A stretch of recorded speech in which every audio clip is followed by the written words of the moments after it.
in my house is cold, so I took that off, but that's okay. Alrighty, so I think since it's about 5 after, I'm just going to get going, just because I want to make sure that we're answering as many questions as possible. I just want to say a warm welcome to all of you on this, I can't believe, first Monday of the month of March. So welcome. Thanks for joining me today. I'll let you know before I sort of go into the agenda and the land recognition, just I am recording this just because what we like to do is a little bit of a Q&A, and then we do share it with, with our constituents afterwards. So I just want to let you know that, and that my staff will be taking photos.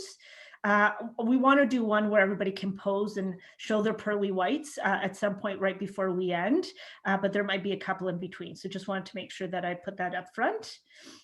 In terms of the agenda, I'm going to start off with a land recognition, then I'm going to introduce our special guest, who's really the star of the show today, and going to be answering most of the questions. And Steve is going to start off a little bit with just some opening remarks before we go into Q&As. And then we have about an hour for Q's and A's, and then I'll do some concluding comments with Stephen, and then we'll sort of say goodnight for the evening. So I think with that, the land recognition, even though this is virtual, I still am in Toronto. So we acknowledge the land we are meeting on is the traditional territory of many nations, including the Mississaugas of the Credit, the Anishinaabeg, the Chippewa, the Haudenosaunee, and the Wendat peoples, and is now home to many diverse First Nations, Inuit, and Métis peoples. We also acknowledge that Toronto is covered by Treaty 13 with the Mississaugas of the New Credit. So with that, it is my absolute honor and pleasure to introduce one of my favorite colleagues, Steven MacKinnon. He's currently the Parliamentary Secretary to the Minister of Public Services and Procurement. Anita Anand, who I know many of you will have heard, she's been in the news quite a bit lately, just because she's been giving us great updates on vaccines. And everything she knows, I can assure you, Steven knows as well. And Steven, in his past life, and I didn't know this, he's been involved quite a bit in the business sector, global consulting group as a senior vice president. And it was the group he was part of was a leading mergers and acquisitions group, which I did not know. And he's also been a senior advisor to a number of really senior, wonderful politicians in our country, people like Paul Martin and Frank McKenna when he was Premier of New Brunswick. So I think with that, I just say warm welcome to Steven. Thanks so much for joining us. Welcome to Davenport. I'm giving you the Davenport hug and welcome through Zoom. And I'll turn the floor over to you to say some introductory remarks before we delve into some Q's and A's. And for those that want to actually ask a question, if you guys could do me a favor, I know you're all experienced at this now. There's a little raise hand at the very bottom. Please raise your hand. And then Jesse, who's going to give you a wave right now, is going to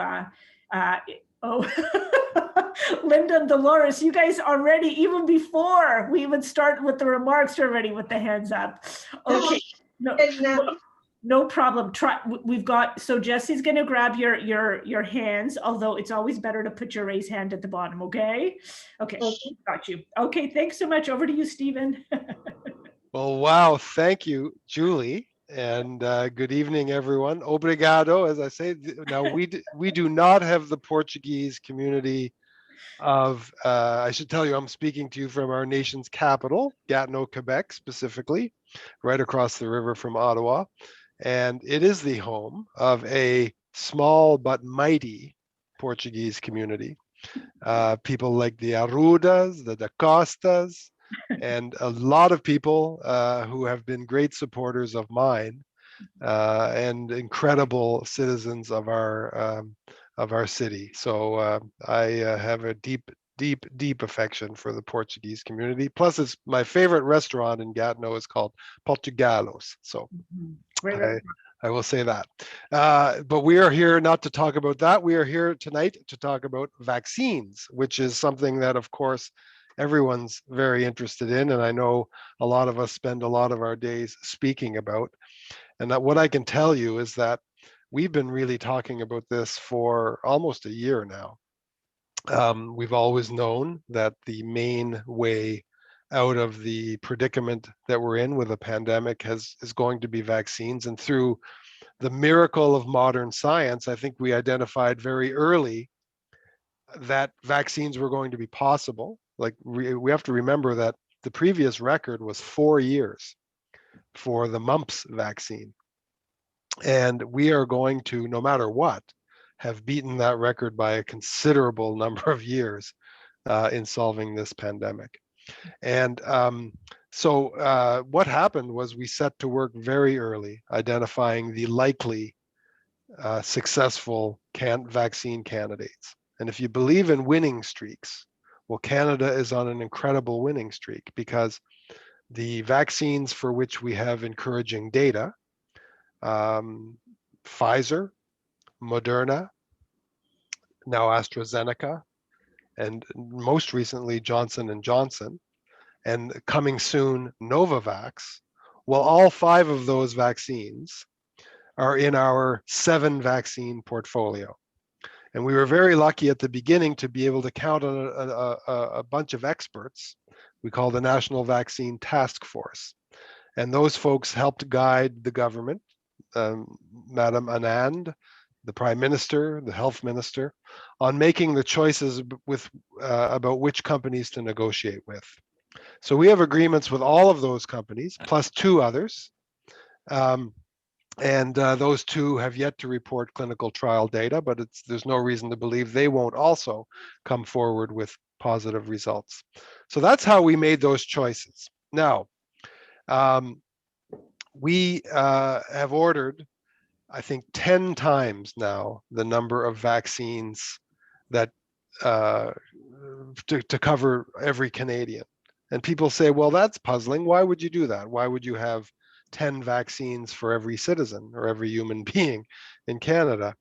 And that is because you have to remember that at the time we were placing these bets, it was certainly not gambling, it was expert opinion, but we didn't know which of these vaccines would get approved, when they would get approved, in what order they would get approved. So all of the structure of this business is such that you have to reserve doses, and that is what we did with these several candidates, and we ended up, of course, with far more than we would require. But at the end of the day, we didn't know that they would all be successful. So we have been very lucky. We've been very fortunate. And of course, there is no vaccine that Canada will buy that will go to waste. We will either sell or donate every single excess dose that Canada procures. And we've achieved and been really pioneers in a global system to do just that, called COVAX. And I'll get into that in a second. So now we are in the position of rolling out these vaccines. So in they come to Canada, and it's been slow, let's be honest. We've had a little bit of delay due to overwhelming demand. All of you want one. We all want our vaccine. And that's true in every country in the world. So there's been overwhelming demand, and these companies, and of course it started slow, 1 or 2 vaccines were approved, so the pressure on the Pfizers and the Modernas was intense. So they said, wow, we are going to have to supply a lot more doses than we thought worldwide. So they wanted to ramp up their production. And so they, in order to ramp up their production, they, as you would when you're renovating your home, they had to take their home kitchen offline for a couple of weeks, such that they could expand it and make it better. And we're past that hump now. So Canada will this week get more doses than we've ever gotten, and that number will essentially keep increasing now right through the second and the third quarters of this year. So we're really filling that pipeline now full of vaccines, sending them to the provinces, and every province has its own way of distributing them. Different models for different places. Ontario is using their local public health, like in Toronto. I forgot, Julie, you'll have to help me with the name of the Toronto Public Health Authority, but there's one in Ottawa. And then in Quebec, we use regional health authorities. to deliver vaccine doses. In some provinces, they use things like pharmacies and the flu vaccine kind of distribution system. In some other provinces, it's different. The bottom line is we send these out on a per capita basis. So every province gets fundamentally its share of the Canadian population in terms of the doses that go out in a given week. So I'm going to leave it there and say it's probably better that I stop talking, that you ask questions that are on your mind as opposed to me telling you what's on my mind. But let me end with this. We know how important this is to every single Canadian. We know because people like Julie every week say, we need more vaccines, we need them more quickly. That's how people are finding the hope for this thing to be over. We all want this thing to be over, and we are committed to seeing it through. A whole bunch of very talented people are working on just that, but it is our intense desire to get past this stage as quickly as possible, to get vaccines deployed and delivered into every community in this country. And we won't stop until we get the job done. We think we have all the tools available to us to get the job done. And now it's just a question of working together cooperatively to make sure that that happens. So let me leave it there, Julie, with a thank you for all of you for coming this evening and showing the interest. And I'd be very proud and pleased to answer any questions that you might have. Okay, Steve, that was amazing. We see you, Linda. Don't worry, you're not going anywhere, and your hand is raised. And Jesse's going to actually read out the lineup. Don't worry, we've got time. Okay, we're going to be answering all your questions. I just want to say, Stephen, it's called Public Health Ontario. It's not that exciting. So that's what it is. And I just want to reiterate something, you guys. 7.8 billion people in the world. Okay, 7.8 billion.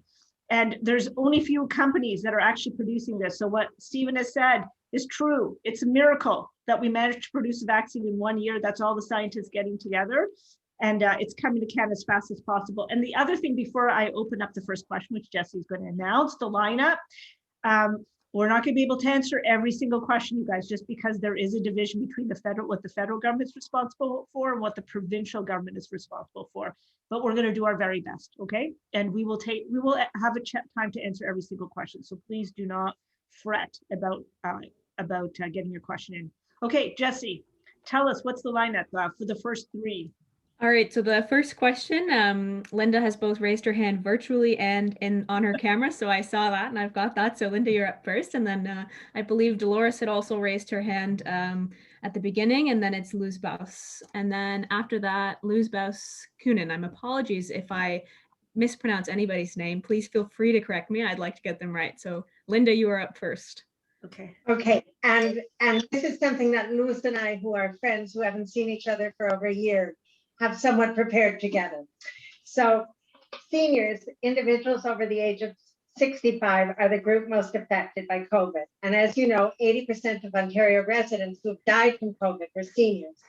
We're speaking out to implore you to protect seniors by ensuring that we're given either the Moderna or Pfizer vaccine. Our reason for making this request is due to the fact that AstraZeneca has been shown to be effective for people under 65. This isn't our information, it's what we've heard healthcare professionals state. It's what we've read on newspapers and websites.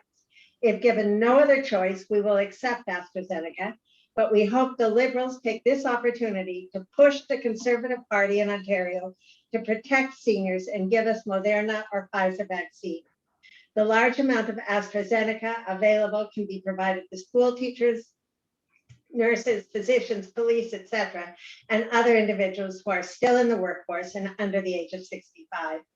While I won't belabor you with readily available information, we believe it is incumbent upon your government to push the provincial government to quickly deliver vaccines in an effective manner as possible. There's no evidence of the type of planning required going on, and we are concerned with the information we've seen so far. If the Liberal government doesn't intervene, we are concerned there will be more victims of COVID sick and dying. In closing, we want you to remember that over 80% of people who died from COVID were seniors. Doctors have repeatedly stated that individuals over the age of 60 are at the highest risk. So can you tell us how you can push the Tories? I understand you're going to tell me that provincial and federal, like you told me on the phone, have separate mandates, but it's not going to work because of what the Tories did in this province. Seniors in long-term care died. So it's time for the federal government to step in and push the Tories in a certain direction. How are you going to help? Over to you. Well, Anyway, thank you, Linda. As you could tell, you see, Steve, I have these amazing people in Davenport. Absolutely. So thanks for preparing that, Linda. So Stephen, why don't you start, and if I have some to add, I will, although I suspect you'll say it all. Well, let me start on the more somber note, which is, of course, that we have to recognize that the victims of this pandemic have largely been seniors, and there's a reckoning for that coming. And I think as a society, we're going to have to come clean with each other about that and ensure that it never, ever is allowed to happen again. And I understand 100% the anxiety that anyone with either a comorbidity or just by virtue of their age, the fear that there is about this disease. And so I 100% acknowledge all of that, Linda. Let me address the AstraZeneca issue. Of course, we'll be guided by science and public health professionals on that. I just want to issue a note of caution. Sometimes you see in the press, and I don't think it's not a question of whether they report things accurately. It's a question of emphasis, and you'll see things like their efficacy numbers, and this vaccine is at 90-some%, and this vaccine is at 60-some%. But in real world trials, for example, what they don't tell you, and we got some very real data and interesting data from Scotland in the last couple of weeks about preventing severe illness from COVID. And the AstraZeneca vaccine was shown to prevent illness at a rate even superior to some of these other vaccines. So I just want to issue the note of caution that there are several ways to evaluate this. But I know, and I'm well aware of the debate in some places in the world about the appropriateness of the AstraZeneca vaccine for certain populations. I am not equipped to debate that. I am not. Samir Sinha, who's the head of gerontology at Mount Sinai, and I listened to the physicians from Sinai Health. Yeah. Because they are the only advocates of seniors that I've heard so far in all of the newscasts and everything else. And it was Samir Sinha who said this, but I read as well, but that's who I listen to. So if you Google him, or I can send it to you, he's talking about that very thing. And he says very clearly that there's enough Moderna and Pfizer in the province now to vaccinate all of the seniors.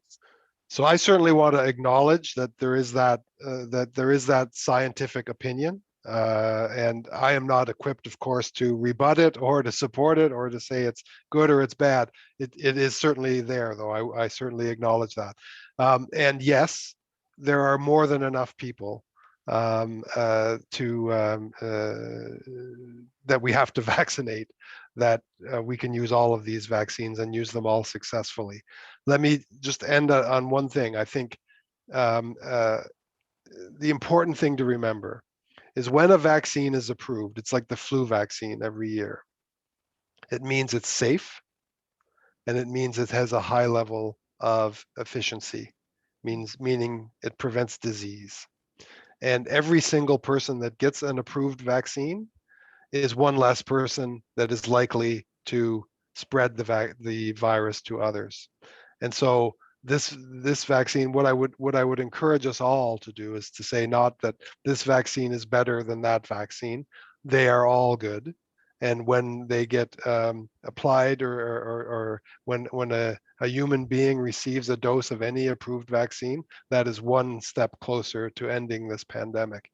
As with respect to Pfizer and Moderna and seniors, I think that public health officials are going to determine their best use, and Linda, I think they acknowledge and are aware of the same debate and the same issues that you just raised this evening. So I will say that. So Linda, Linda, you'll be able to come back in again once others ask a question. If that's okay, just because I have to give everyone else a chance as well. But I do want to let you know, about 3 weeks ago, I started receiving calls from a number of the seniors' homes in Davenport, and a number of seniors, and they said to me, Julie, make sure that Rick Hillier doesn't forget me. So I want to let you know, I did write a note to Rick Hillier, and I let him know that the seniors of Davenport have let me know, has asked me to ensure that they are not forgotten. And I said it's the same for, you know, anyone else, any of the other seniors in Ontario, but I let him know about our seniors residences because we only have one long-term care home. And I did make sure that, you know, I put your voice in front of him, and I know that he's received that letter. Okay, so Linda, again, you can come back in again, but for now, we're just going to lower your hand, and we're going to then go to Dolores and then Toulouse. Okay, Dolores, over to you. Can you please unmute her? Hold on, Dolores, let us unmute you. Unmute, there you go. Okay. Hi, everyone. Hello, Dolores. Good to see everybody. Indeed. Okay, I am a member of Brazilian Citizenship Council, and we have some doubt. The vaccine will be 2 doses, and you people receive both from the same laboratory. And another one is, will undocumented people vaccines like everybody else? It's just my questions. Thank you very much.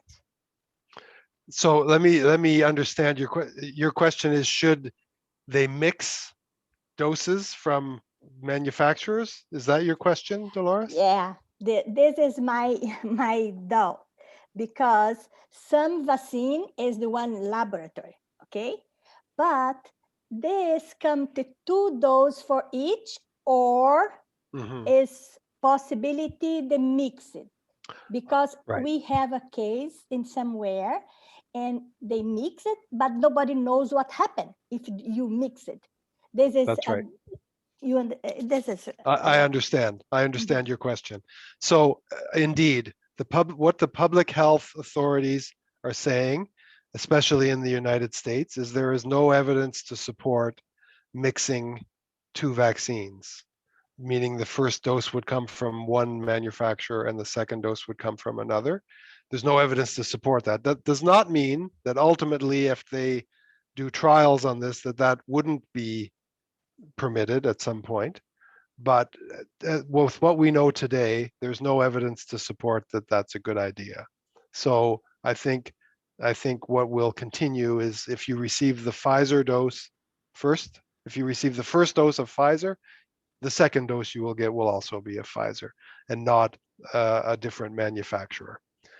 The one exception to that I've read and I thought was interesting was that if someone, as you've seen in rare cases, if you have bad allergies, the Pfizer or the Moderna dose can aggravate those allergies and give you an anaphylactic problem.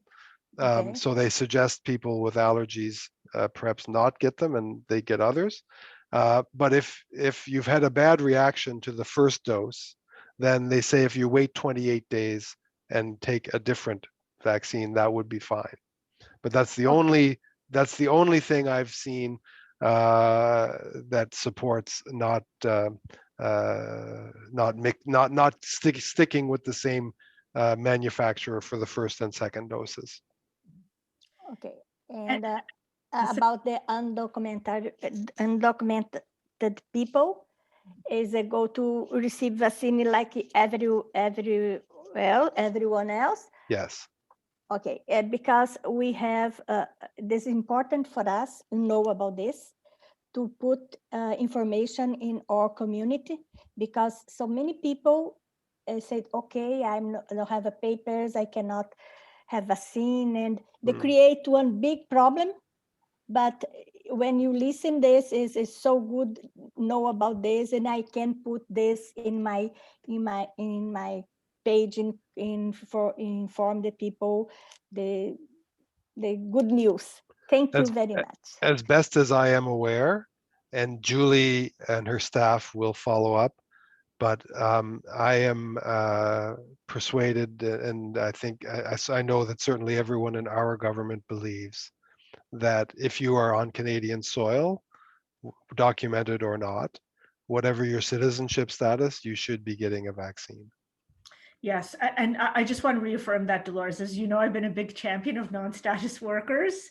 I will say to you that I've just made a note that I'm going to send a quick note to Joe Cressy, to our mayor, to make sure that they are part of it. And just because I think they're also responsible for the 9 distribution centers in Toronto. So I think it's important. But my sense is that they're exactly where our federal government is at in terms of, you know, anybody who's on Canadian soil, because unless we're all vaccinated, we're not going to be safe. Okay, next we go to Luz, but Jesse, can you give us the lineup of the next 3 after Luz, please? Can you unmute yourself? Yeah, there you go. Yeah. So the next 3 after, I believe we have Tomek, Phyllis, and then Kim. And then there's also a few people who've been sending messages. Make sure to use the raise hand function. We're going to go through all of the raise hands first, and then if you can raise your hand, we can make sure that we get your question, even if you've already sent it in the chat. Okay, so no, I'm actually, so I saw Phyllis up before Tamek, so I'm hoping we could do Phyllis after Luz, because I know that she's been very patient. And you guys, I know Tamek and Kim are not, and Kripa, you guys are not. When you ask your question, if you could please unveil yourself, because it's always nice to see a happy face when someone's asking a question. Okay, thanks, Jesse. Over to you, Luz. Oh, thank you very much, Julie, for organizing this event. And we are in the Spanish-speaking community in Davenport, very concerned about this. Hola. Hola. Thank you, Steven. Development of the vaccine. In my homeland, I'm a retired teacher. In my homeland, which is Chile, all the teachers have been already vaccinated. All the teachers, young and old. And everybody, all my sisters who are teachers, retired teachers, are safe at this point. I'm happy. I'm very happy for that. But my question is that having Chile being a very less developed nation compared to Canada, the success in vaccination, although they have the worst government and the worst health system in Latin America, one of the worst, despite of that, they have been very successful in the number of and in the proportion of the population that have been able to address, like 170,000 per million compared to Canada, which is only 40,000 per million. It's a huge discrepancy. So my question is that, okay, how are we going to speed up in the process so we can compare to other nations in addressing the issues of not only us seniors, 76, but also the active members of the community. My daughter is a teacher, and she is teaching now. Actually, one of the kids in her school, this is not in Davenport though, was identified as having COVID today. So she called me and said, I don't know what's going to happen here. It's the first case anyways. So my concern is that what new are we going to do to speed up the process to make sure that everybody, all the seniors, all the teachers, everybody that is working in the community can be addressed and having, as Linda very well expressed, the most efficient vaccination according to our age and according to our needs. And this is very important that I have to say this, is particularly very relevant in Ontario, because we have seen for the last year the total failure of this government, of the Ontario government, to address our seniors' needs, the needs of the community in general. We have been postponed. We have been, I would say, not listened to in favor of the friends of the government, friends of Ford and his government, and also the business community. So we are very scared of the new decision that Ford is going to take with regard to the vaccination. I'm concerned about the ability of the group of people that are counseling him and supporting him with regard to all the steps. I'm not very sure that his staff is doing the kind of things that the scientists, the doctors, and everybody that is familiar with the needs, the health needs of the community are saying. So I see this whole discrepancy. So we, me, the seniors, in the community of Davenport, Spanish-speaking seniors, seniors that I have worked for many years as also a member of different organizations are very concerned, and they have expressed that. So I hope that I can deliver that to you. It's not just my concerns, it's not just what Linda expressed, but also a large proportion of people that we don't trust this government. What can you do to make sure that this government finally do what is appropriate for our needs? Thank Right. you. Okay, gracias, Luz. Gracias, De Luz. nada.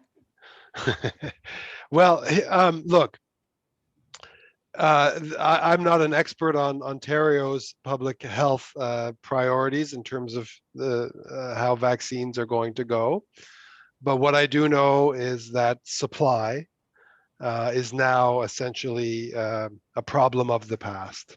So that Ontario now is free to sort of plan its vaccine progression with really no impediments or concern about supply. There are, like I said at the outset, 1 million vaccines coming in this week, 1 million next week, and that number will only increase for the most part for every week now as we go through 2021. But here's what I do know. I don't want to get into politics tonight, but I cannot imagine that given the vaccine supply that we are introducing to the country, that it will be long before people, let's say over 80, 70, or teachers for that matter, come up in the queue. It's interesting to hear that you report that teachers in Chile are already vaccinated. That's a fascinating data point. I think they do manufacture some vaccines in Chile, so that would explain some of that. But what I can tell you, Luz, is that the vaccine supply disruptions that we experienced in February are behind us, and I can't properly assess Doug Ford's government other than to say that as a matter of pure mathematics, it's only weeks until people like yourself come up in the vaccination queue. Okay, perfect. Thanks so much, Stephen. And yes, I agree. And at some point, Stephen, I'm hoping in the answer, now that we have a third vaccine that's been approved, I wouldn't mind if you can give us an update as we go along, whether you have an idea about the additional numbers of vaccines that will come in, because every time we approve a new vaccine, that means more vaccine doses will be on. It does. Okay, so I'm going to head over to Phyllis, then Tomek, then Fernando. Okay, Phyllis.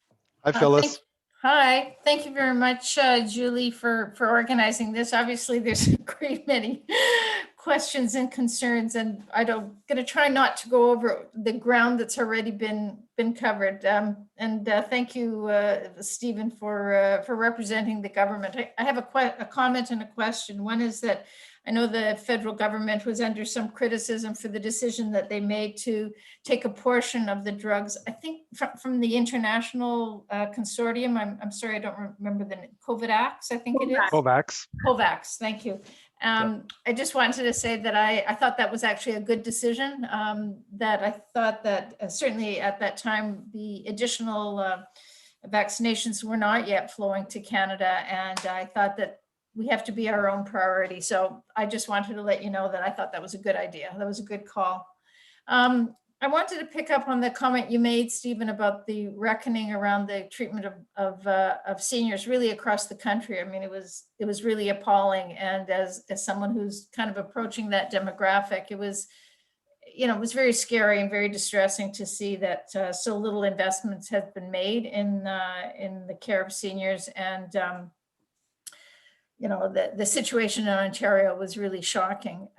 So the idea of the reckoning, I think, is a really good one. I would encourage the government to initiate that.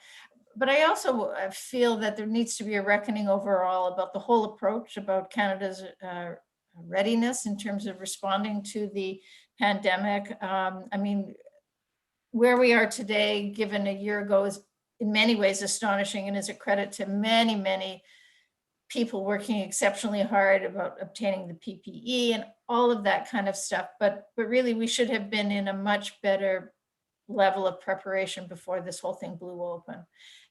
Because we have had the experience in Canada of having a number of different pandemics. So I'm just wondering if there's an intent to have an overall examination of what the hell happened, where the gaps were, and what Canada will commit to in the long term to make sure that we are all protected and in a far better position to respond the next time this happens. Because I don't want anybody to go through a year of staying at home like we did. So. Well, thank you, Phyllis. That's a great question. Let me just first quickly, if you don't mind, address COVAX. I just want to say about COVAX, it's working exactly as it's supposed to. Think of COVAX as two parts. Part A, which is asking all of the wealthier countries in the world to do some of their vaccine procurement through that COVAX facility, exchange market, if you call it, which gives them the negotiating leverage to negotiate with the pharmaceutical companies good prices, so that in part B, the other part, the developing nations and underprivileged countries can profit from those same prices and favorable terms that were negotiated in Part A. So without countries doing procurement for themselves in Part A, you don't get Part B, which is good terms for vaccinations for the rest of the world. And then Canada and other countries. Joe Biden just announced a major contribution, but Canada was, I think, the first or the second country in the world and we donated $220 million to Part B so that they could buy vaccines with using those favorable terms, again, that were developed in Part A. So that's COVAX. And don't believe all these other folks that say that it's not working as it's intended. It's working exactly as it's intended. On your larger question, though, about preparedness, look, if you look around the world, every country has struggled in its own way with this pandemic. We all know about Mr. Trump and his issues. The UK has had some pretty massive issues with the pandemic, Europe. And if you go around the world, I think every country will be able to learn lessons. I don't think there's any doubt that there will be a considerable post-mortem. What form that takes, I think, will be up to governments to decide once we're out of the woods. I don't think it's time right now to be second guessing ourselves. I think we still have a big job ahead of us to make sure that we get out of this safely as possible. But it's obvious that every country in the world, and frankly, every subnational jurisdiction like Canadian provinces, are going to have a lot of questions to ask and answer. And a lot of people like you, Phyllis, are going to be asking us those questions, and we're going to want to be, I think, as honest with ourselves as is possible to be about our readiness and our ability to deal with the next one, because ultimately it's only useful to study these issues in the interest of avoiding this problem again. We can't go back and recreate the past, but what I do want to reiterate is that Canada, I think, immediately applied its best and its brightest against this once in a generation problem. Let's hope it's once in a generation, and I think we're doing as well as we can to come out the other side. So thank you for that question. And maybe just the other thing I would add, Phyllis, is just we have invested a significant amount of money for us to actually start producing our own vaccines as well.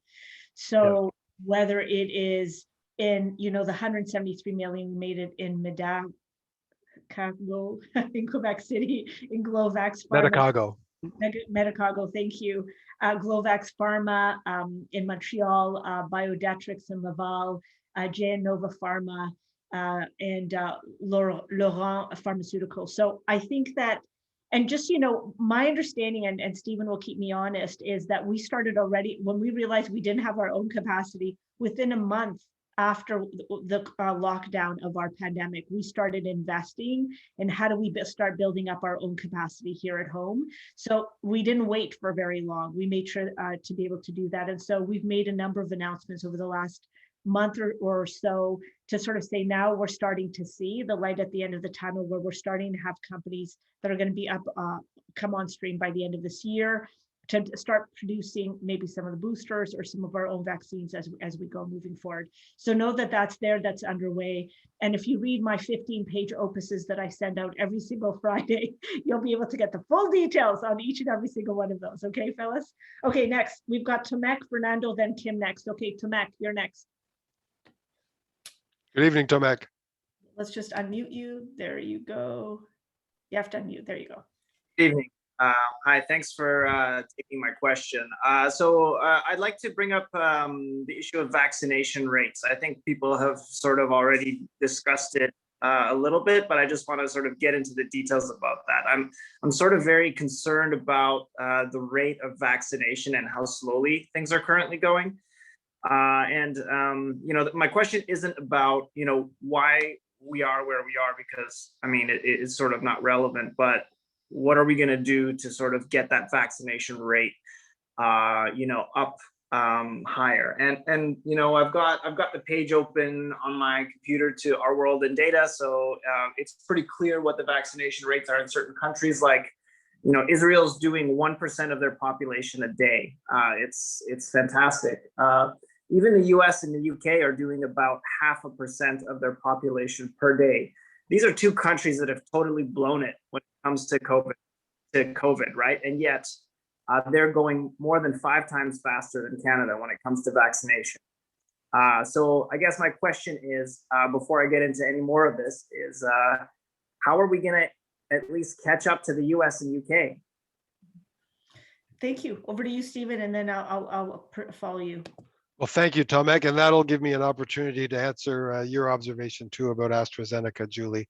But all of us have our, I think, web pages open to Our World in Data, and just as we did at the outset of the pandemic, looking at cases and incidents, we're now looking at vaccinations. What I would say is that a snapshot in time, I don't think is particularly useful. What I will say is Canada will achieve that elusive herd immunity roughly around, within, give or take, months of its peer countries around the world. We've said pretty clearly that the end of September, every single Canadian will have a shot. We'll have access to the full course of vaccinations. In most cases, 2 shots, and the Johnson & Johnson case 1.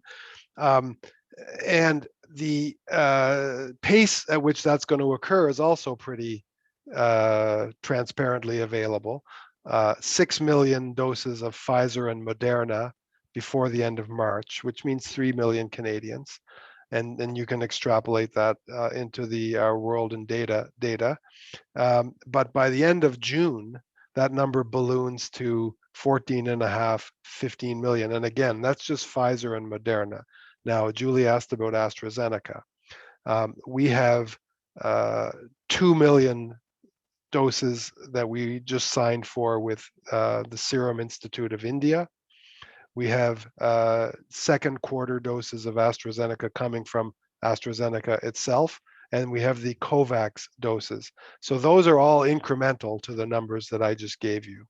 So as a rough guide, just knowing what we know about what's going to occur, you're well into the 16, 17 million Canadians vaccinated by the end of June. Then through the summer, they'll be vaccinated. I don't know how old you are. I'm just going off what I'm observing, but people like you and I, Tomek, probably getting vaccinated during the summer at some point. Healthy males, and then by the end of September, that means every Canadian who wants a vaccination will have gotten one. And that's pretty much the pace. And I don't think there are countries. Mr. Biden has said the end of July for the United States. And I'm not sure about other countries, but we're in the same kind of time frame in terms of vaccinating all of our citizens. If you believe that herd immunity is achieved at about 80 or 90%, we're in the same range as most of our peer countries. So I'll just add a couple things to that. One is because I heard this on CBC, so CBC listeners, there was a very similar question to what Tomek had asked. And the question that was responded around Israel was that their geography is much smaller. We have the largest country, second largest country in the entire world. It's going to take us a little longer. That's one. And then the second thing is, I put down smaller population. Well, if you look at UK and the US, they both are also able to produce their own vaccines. So that makes it much faster for them as well. And they've prioritized themselves as well. So UK's actually come under some criticism where they've prioritized themselves over the EU as well. So it's hard. This is what I've read, but I think that, to me, I hope that it's going to be even sooner than September. It depends on if we approve some more vaccines as well, and if we are able to distribute even faster than what we have been able to show so far. So I'm hopeful. But Tomek, it's nice to meet you. It's the first time I think I've met you, so thanks for that great question. Okay, Fernando, you are next. There you go. Hi, thank you. Just two quick comments and then my question. The first comment is that we really owe the rapid development of this vaccine a great deal to a group of Chinese scientists that, while the Chinese government was denying that there was a problem, they were busy sequencing the COVID-19 vaccine, and they put this on the internet, I think even before the government announced that there was a problem in China. So I'm not trying to take this away from the Canadian government, because I think the Canadian government has done a good job of rolling this out as quickly as they can under the circumstances. But I'm saying this just because there's a lot of anti-Asian sentiment right now throughout the country. And it's really important to recognize that we have these vaccines as quickly as we do have them. A great deal has to do with the fact that this Chinese team was able to do this even against the wishes of their government. They did it behind the backs of the government. So that's my first point. The second point, and I've written in to MP Zerowicz about this, is I really think we need a national inquiry on the state of seniors' cares home and COVID. And I know that a lot of this is provincial responsibility, but we have precedents, for example, with the case of missing and murdered Aboriginal women, where the national government can take a national stance on, for example, issues that sometimes have to do with local policing. So in this case, I think there is precedence for calling a national inquiry, and we really need to get at the bottom of why so many seniors died in these homes all across the country and learn from that. So my question, though, is really, and I'm not sure whether you're going to be able to answer this, because this really relates to what's happening at the local level. I've heard that in Ontario that what's going to happen is people are going to have to go on a website, and seniors are going to have to go on a website and register in order to get an appointment for a vaccine. Well, I mean, I have an 89-year-old father living alone who doesn't use the internet. He can barely use a cell phone. I mean, if I don't register him, how are seniors like him going to be able to go on the website? And also, as a follow-up to that, we have talked about people who are here illegally. Well, I can see that a lot of them are going to be very reticent to register their names and their addresses on a website if they think that the government might use that to track them down. So how do we respond to that? Yeah, well, go Can ahead, I, Julie. even if that's okay? Yeah, by Um, all means. Yeah. Just so Fernando, I can only get believe it or not, I can only get the news in terms of who's being vaccinated from like online. And so City TV has said there's going to be an online booking system and a service desk, which is a phone number that's going to become available the date that people in the 80 and older age range, when it becomes ready. And I think they said the first doses are the week of March the 15th. So this is happening in Quebec. I have a very good colleague in Quebec. She's got an 89-year-old father. The phone line came on. She called within a few minutes and she got an appointment. So that's the first part. The second, I think on the non-status, I think it's an excellent question. My sense is that we're just going to have clinics where they can come in. So I have to ask people like,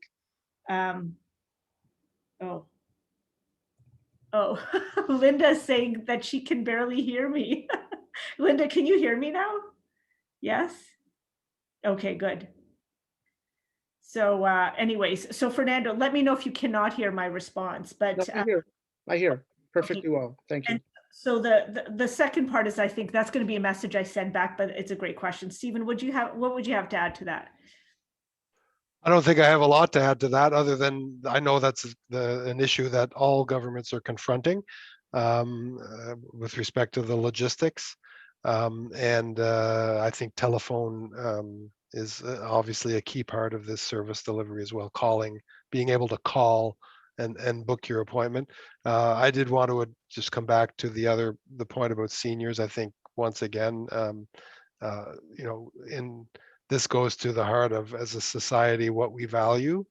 And I think people like Julie and I are going to insist that we revisit this issue in whatever form that takes, whether provinces do their own examinations or and so on. But let me just say that a whole bunch of your elected representatives, Mr. Nunez, are not going to let this issue die. What occurred in seniors' homes cannot go unaddressed. Okay, thank you. Thanks so much, Fernando. Next, we have Caddy. So Caddy, over to you. Hold on. You just, there you go. Yeah, okay. It's Katie, by the way. Sorry, Katie. That's okay. Evening, That's why Katie. you don't golf, because if you golf, you'd know that there would be 2 Ds for caddy, but that's okay. Okay, I just had 2 points. One is, I'd like to know, you mentioned this study in Scotland about the AstraZeneca. Could you tell me the actual name of it, or how to find out about this? Because there's a lot of, I even heard just before this meeting on CBC, where they made this announcement that, and I don't know the source, although someone earlier question said that there was some health official saying that that the AstraZeneca wouldn't be used for seniors. And then there was a counter to that from that a bewildered scientist saying, well, wait a minute, it's being successful in England. They're using it for seniors in England, and also it's the same kind of vaccine used all over Russia, right? So can you just give the name of that study? And my second question is, will I have a choice of vaccines? Is this a provincial question? Do I have to ask the province that? But I want to know, because I want the AstraZeneca one. I don't want the highly experimental thing coming out of the MNRA one. I'm not interested in that one. So right. Well, to answer I don't know the name of the study, but I'm sure that that Google would be our friend there. But what I can tell you, it's post-deployment study. So it's real world, what they call real world data.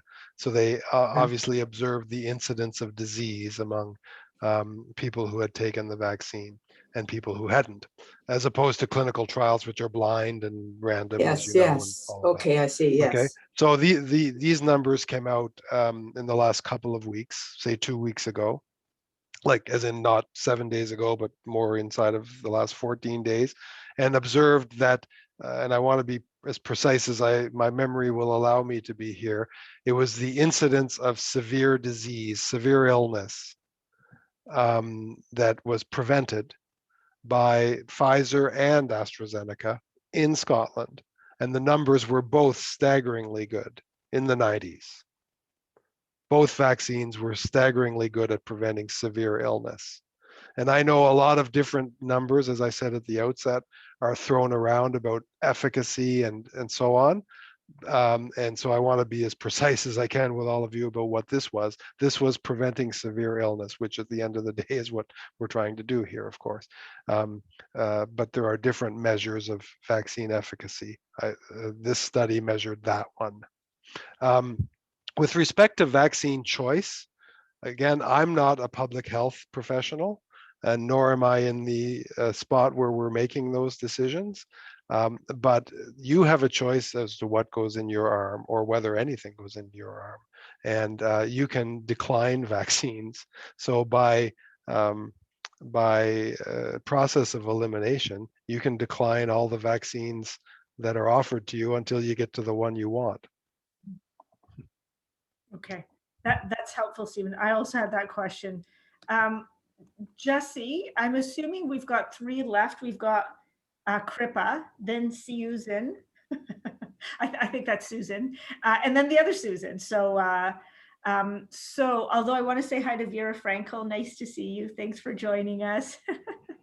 Okay, over to you, Kripa. Can you show your yourself, just because it's always nice to see people when they're asking a question. So hold on. Does that sound right, Jesse? I've gotten them all.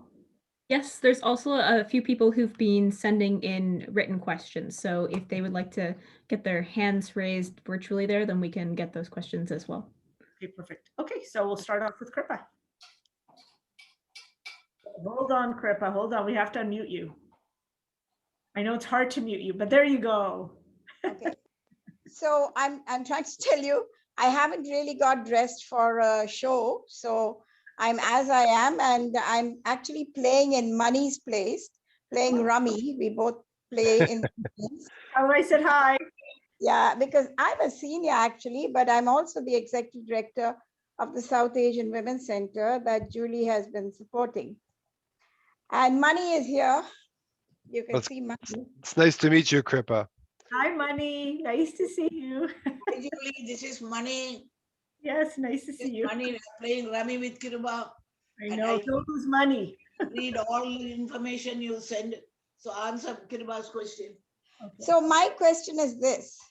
As you are aware, the South Asian community is, it's been in the news. We are very vulnerable. Many of our seniors, or not my seniors, but many seniors in the community don't speak the language, are not even literate in their own languages, have very little computer literacy. So accessibility and affordability is a real issue. I myself live at the Tamil Co-op, where there are a number of seniors who may not be able to get to the vaccination sites. How are you going to accommodate them? I know this may be a provincial issue, but I believe the federal government has some oversight over some of these areas and logistical details. The other issue is that we are very concerned about long-term care and all of that, but I want to bring out an issue of systemic inequality. Many South Asians have no access to long-term care facilities by virtue of how long they have stayed here and by virtue of affordability, because they just simply cannot afford it. And yet the PSWs that work in those facilities are 100% racialized, mostly women. Either they're Black women or they're Filipino women, or they're South Asian women. And we know because our office has been open through, and I mean physically open throughout the pandemic. We have been serving clients because our clients have very unique needs. And we know of how many of them have either had families that have got sick, or how many have actually had to go through death and grieving and no way of grieving because they could not go and say goodbye. I myself have lost an uncle to COVID in one of those long-term care homes. So it's a very, and I know what my cousin is going through. So it's a very difficult situation. I think the government needs to come out with some sort of a paper in terms of lessons learned, a better strategy, and making this long-term care issue be part of the Canada Health Act so that everybody has access to it regardless of their status. And also the vaccination issue, I'm requesting that those seniors who cannot get out and get vaccinated, that please ensure, I don't know, you're a buddy with the Ford government, please ask your buddies to do something about it. Well, Kripa, those are great questions. And the first is, raises a very interesting point, which is that I think we are going to have to move quickly, not into what I call the rationing phase of vaccinations, which is only a certain category of people 80 and over, or health workers or what have you, but we're going to soon be in the business of needing to attract people to come get vaccinated. And that will mean, and Julie has made this point very strenuously, that will mean ethnic media, that will mean doing it in different languages, that will mean communicating at a grassroots level with as many people as possible in the language that they are most comfortable in, and in welcoming them to those vaccination centers in the same way and putting their mind at ease. So that, thank you for making that point. That's a very important point. On the situation in long-term care, I've heard this now this evening, and of course in other contexts, loud and clear. And indeed, we owe a huge debt of gratitude to those personal care workers in long-term care, most of whom are racialized females, many of whom do not have citizenship status. We have worked to extend that status in Canada to several categories of people who have performed those jobs. And I think we have to continue working at that. So that's very, very important. And the larger question of long-term care and the Canada Health Act, I know, is one that the government is going to consider and keep on discussing. And thanks to people like your MP, I know it's going to keep very much at the forefront of our discussions, and how we, in a federal system, best address the issue of long-term care and its relationship with primary health care. Thanks so much, Stephen. I will just add, Kripa, that in terms of getting seniors who might need some additional help, when I speak to Joe Cressy around the non-status question, I'll also be mentioning to him that, is there some thoughts about helping with transportation? And I'll also touch base with some of the other service providers in our riding who've been unbelievable in terms of trying to fill in some of the gaps that we have. So thank you for raising that, and we'll definitely keep in touch. Okay, we have, I think we've got Susan. I think it's supposed to be, I don't know if it's Susan or Susan. So Susan, you're next, but I hope you can show yourself before you ask the question. Then I have Susan Bazillion. She was up, but I don't know, I think she's still with us, but she took her hand down. Then if not, I have a comment, not a question. Well, we have about 3 or 4 more people, Vera. If you could just wait maybe another 5 to 10 minutes, is that okay? And then we'll get you in. Is that okay? Sure. It's, as I say, it's just a comment, not a question. So it's not as urgent. The questions are more important. Okay, thanks so much. Okay, Susan, I think you're next. Hello?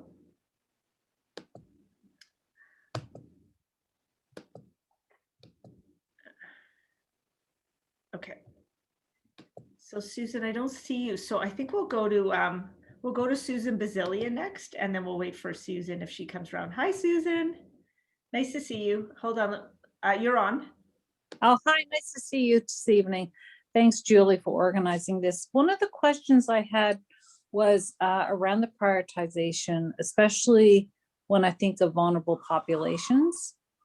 And I know there's a lot of focus on seniors and rightfully so. But one of the things that we don't have a lot is good data on people with disabilities and fragility. Some people who are disabled. There is some, work coming out of the UK and other parts of the country where these individuals are being reprioritized to be in higher to get the vaccine because of that fragility component. And I raise it because I don't see that we're seeing this sort of, coming, like we're seeing BC did some of these individuals individually. Quebec, there is a petition I'm seeing with, people trying to get reprioritization for some of these individuals who are highly vulnerable and have fragility. So just wanted to get some feedback on that because I don't see that we've really sort of addressed that piece in the vaccine prioritization. Thanks. And Stephen, just so you know, Susan runs a Safe Haven. Oh, A I really see. wonderful organization in our riding that provides respite services to those who have kids with developmental and I think mental. So thanks, Susan, for being here with us. Oh, you're welcome. Oh, well, thank you, Susan, for your service. And there are a few people Bisayons in my riding, so I don't know if there's I don't know how you pronounce it, but there are a few people who share your last name here. So I believe, again, I'm not an expert. So first and foremost, carefully noted your point. And as someone who has worked extensively, on the Disabilities Act with Carla Qualtrough, I'm certainly aware of some of the specific concerns and issues. And so I'm going to take those back. I think in Quebec that there is a priority, at least in certain instances, for disabled Quebecers to have priority in terms of vaccine.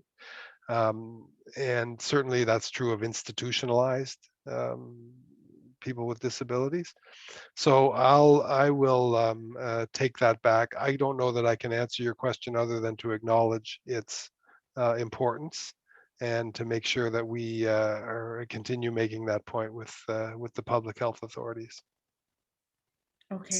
That would be very helpful. Thank you, Julie, and thank you, Minister, for this. I think it is a timely topic now that we're into vaccine prioritization. And we have seen in the UK where there's been large number of deaths in this population. And I think that worthy of consideration. Thank you. Now, is that a Newfoundland accent, Susan? Yes, it is. I'm from the East Coast. Prince Edward Island. Oh, there you go. Yeah. Wonderful. Okay, thanks so much, Susan. Okay, so Thank we have Noel, then we have Khadija, and then we have Vera. Okay, Noel Deshotel. Can you show yourself, Noel? We haven't seen you in a while. There we are. Hey, Julie, how are you doing? Hey, Noel. Is it Noel Deshotel? Yes, but I don't speak French. I'm sorry. Oh, that's fine.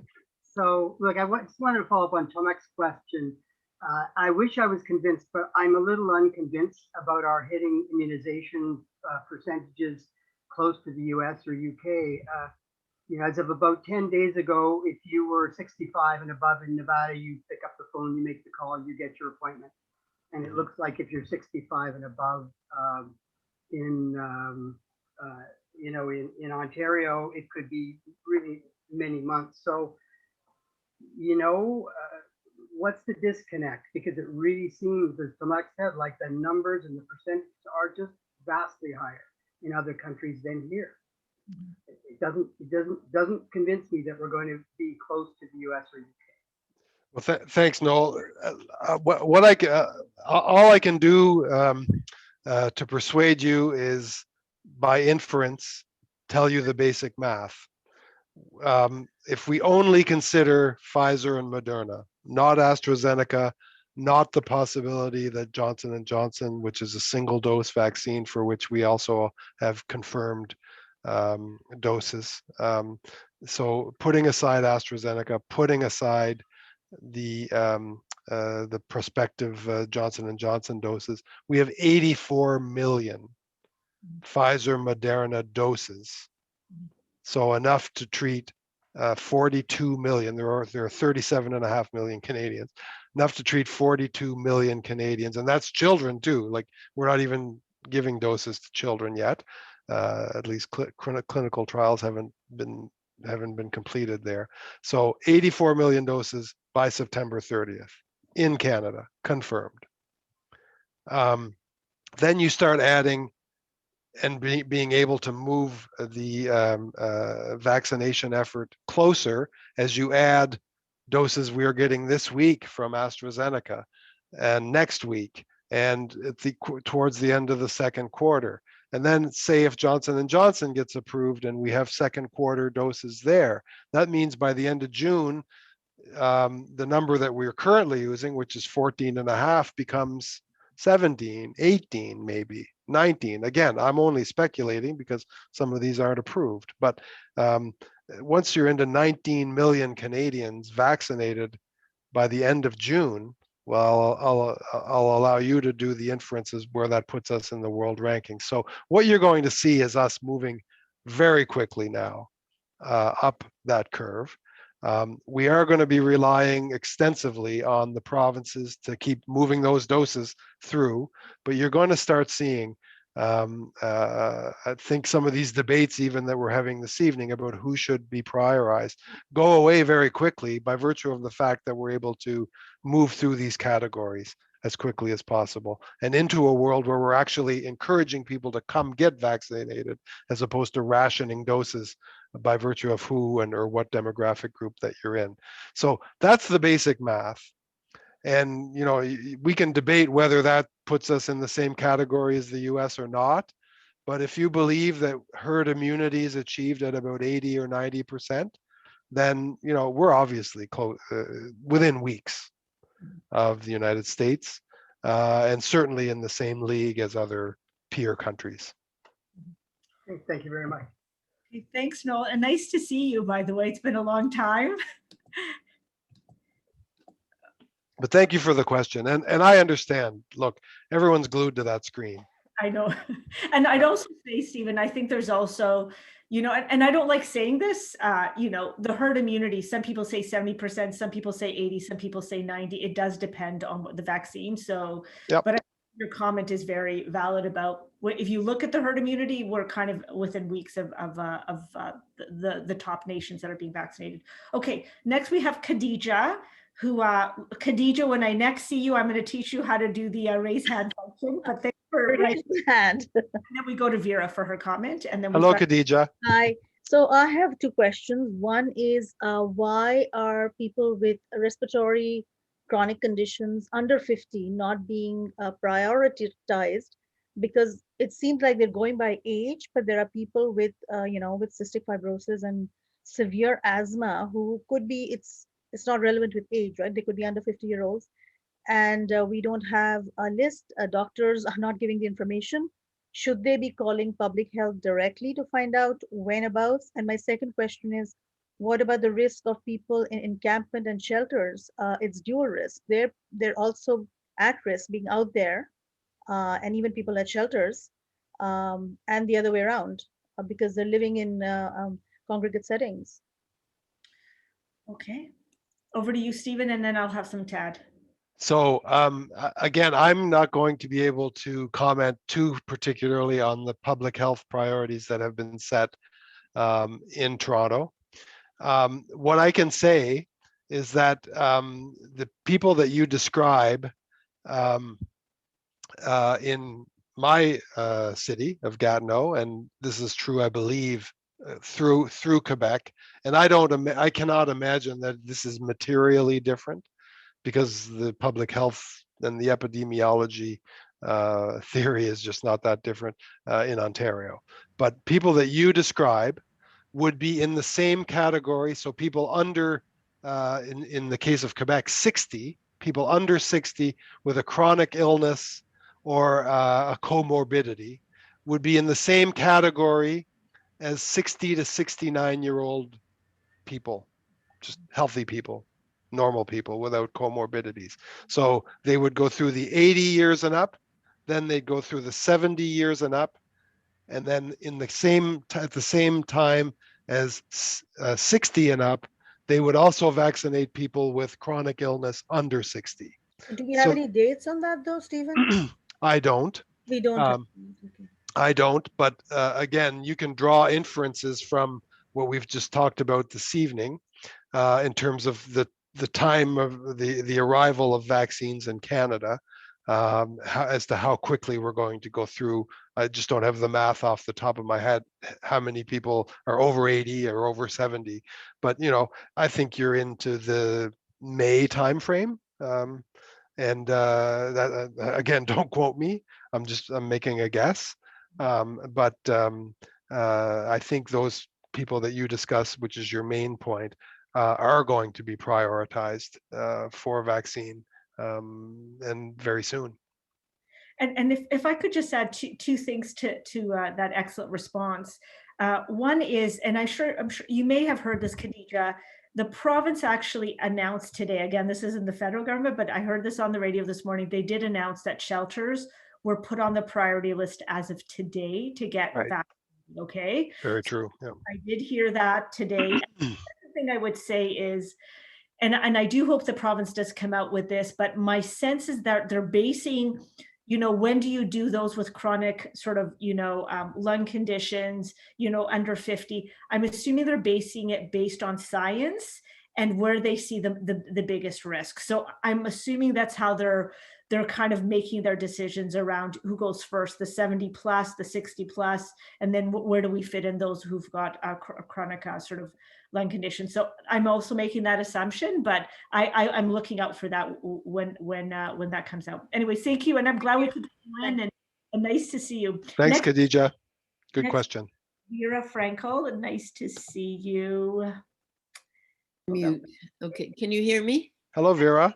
Hello. All I wanted to say was that in all the 12 months of my house arrest, this has been the best discussion I've heard, with the best questions, and I have a request. I'm hoping that everyone here keeps a journal, and so that there's a communal, collective witnessing of what we've been going through. And if you say you don't have enough time to keep a journal, let me just tell you that Sigmund Freud, when he was in exile in London, kept a journal of 1 sentence a day.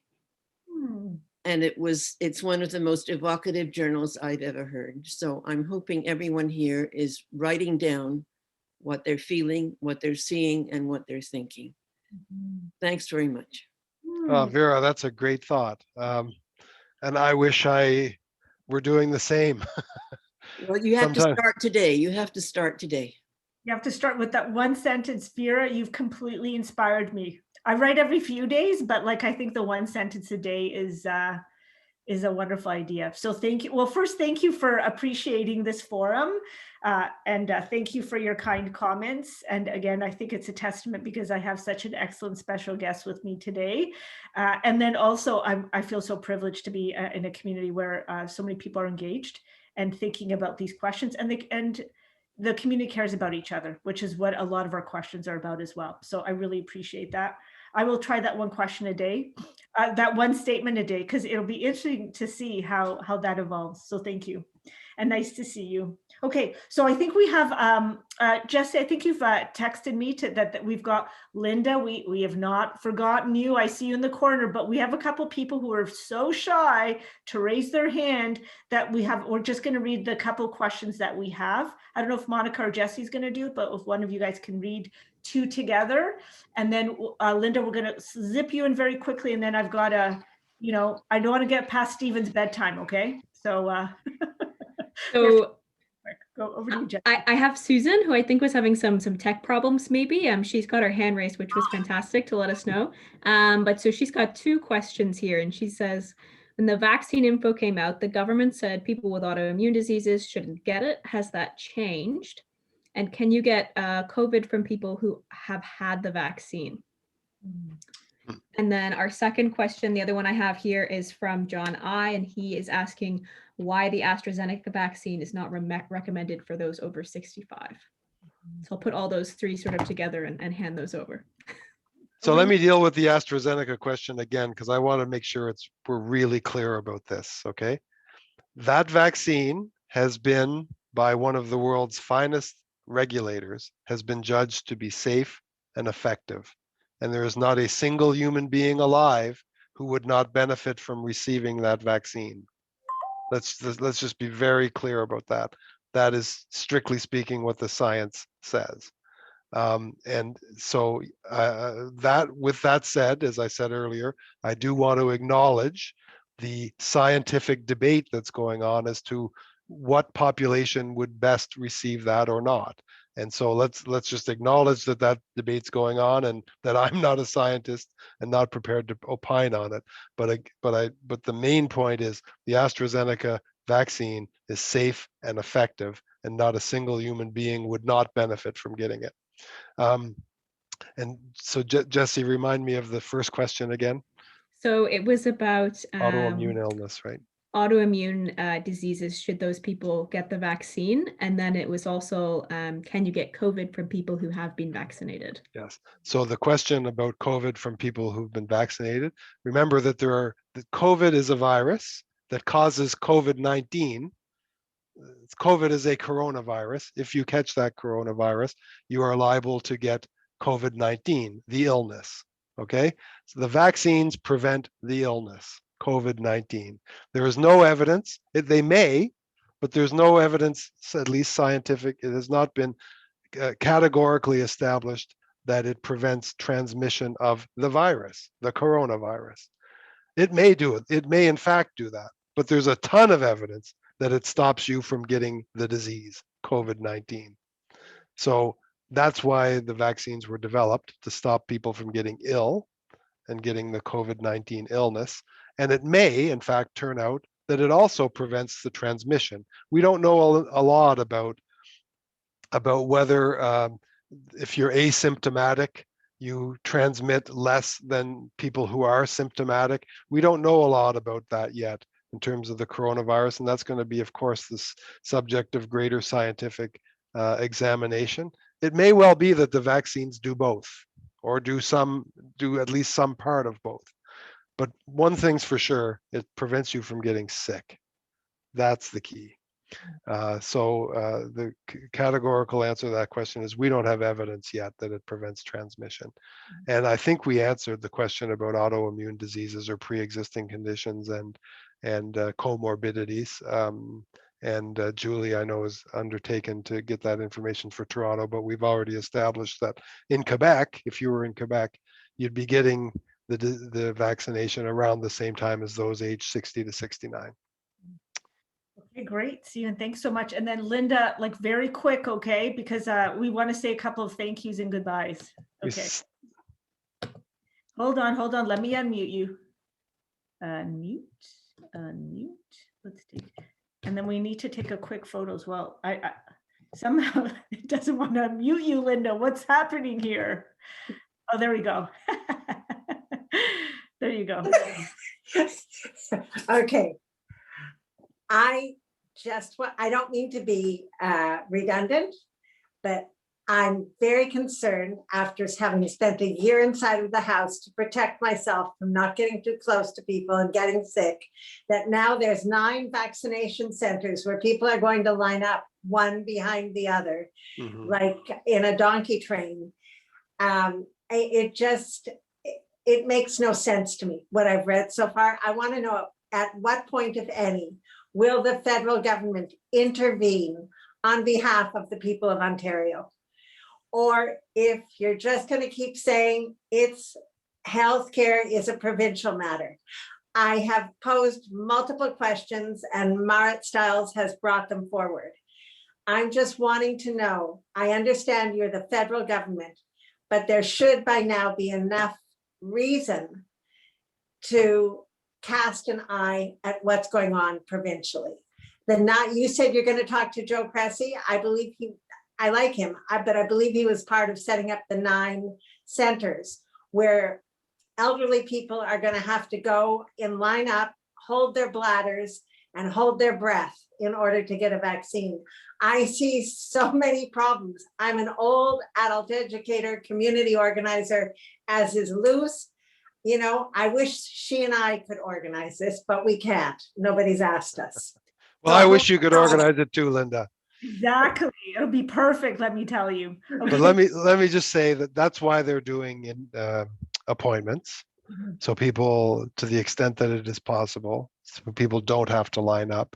And if you've seen pictures of some of these centers, they're quite elaborately designed so that distancing is possible and all of that. But let's just acknowledge that whether it's the province or it's the federal government or it's Shoppers Drug Mart or it's anyone who is apt to deliver a vaccine, that we have a major, like as in never before seen, logistical challenge ahead of us, as does the rest of the world.